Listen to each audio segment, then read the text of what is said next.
La fossa està ubicada des de l'abril de 1938, quan hi ha un ametrallament de soldats de la bandera d'Aragó i de Navarra i Galícia, soldats franquistes, al migdia d'este dia, el 12 d'abril.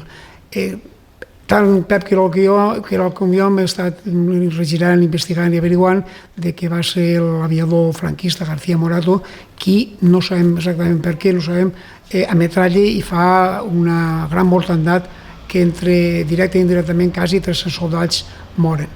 Com va ser totalment inesperat i va ser una situació d'aquelles estranyíssima, rapidíssima, van ser enterrats tots allí. A molts d'ells que es podien identificar es posaven al coll dins una botella algun tipus de cadena o algun tipus de nom per ser reconeguts, altres ja posen directament el soldado desconocido i altres per soldado moro. Per tant, aquesta gran fossa està ubicada, no hi ha res damunt, tan sols algunes làpides representatives, però des de l'any 38 està així, intocar. Aleshores, se fa un monument homenatge a la victòria feixista, però per a l'afusellament de 5 o 6 feixistes, no? De 5 persones. Sí, l'any 36, prop de Morella, el que se diuen les cubles de Vallivana, són fusillats 4 capellans i un jove abogat d'ací de Morella.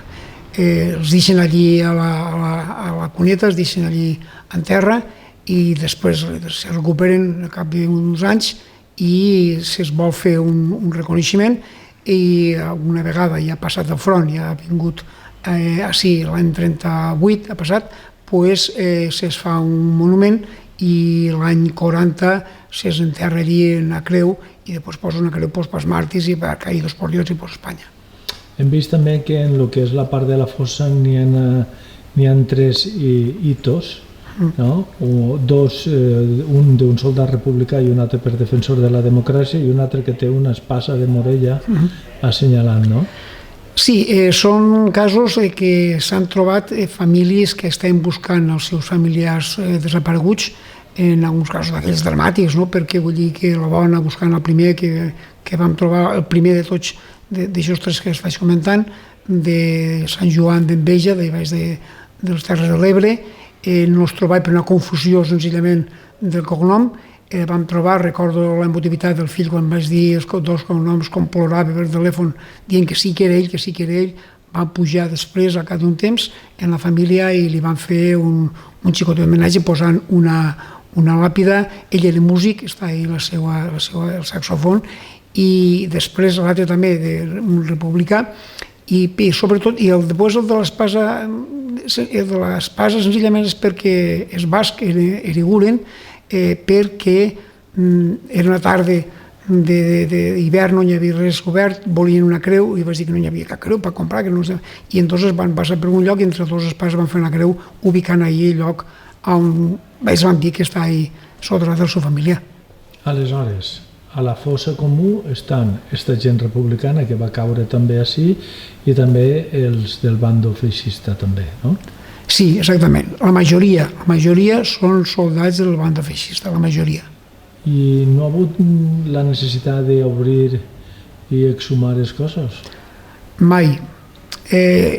Pensem per el fet com va ser. El fet va ser el següent. Morella, entre les tropes franquistes, el 4 d'abril de 1938, passen uns dies i el dia 12 d'abril, 12 dies després, no, 8 dies després d'aquest aconteixement, soldats que estan aquí descansant molt prop de Morella, són nada menys que ametrallats per un aviador del seu propi bàndol.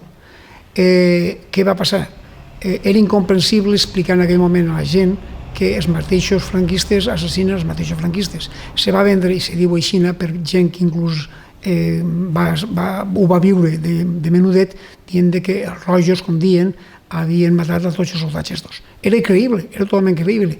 Era totalment creïble des d'un moment de guerra, no s'havia acabat la guerra ni molt menys, i entonces va passar així. Nosaltres, Pep Quirol i jo, en un llibre que vos dia antes, titulem aquest capítol, per dir-ho així, El silenci de l'Hostal Nou. Per què? Perquè va haver un silenci oficial total d'esta mortalitat. Senzillament va passar això, tots pensem que havien sigut els rojos, i senzillament no s'ha fet cap tipus de reconeixement, perquè qui sabia que no era així, Déu va callar. veu bacallà i no va explicar el fet de veritat, no? I ahí estan soterrats. Sabem també de pares militars del bàndol franquista que demanaven que es digueren que el seu fill estava allí i d'ací ho negaven. Inclús dient que això no estava així, sinó que estava a Maella, a Saragossa, quan de Maella contesten que no, que allí no se produeix cap tipus d'acció bèl·lica en aquest temps. Fins ahí s'aplegava. Per tant, no hi ha hagut cap i segueix aquest silenci i ja estan tots soterrats.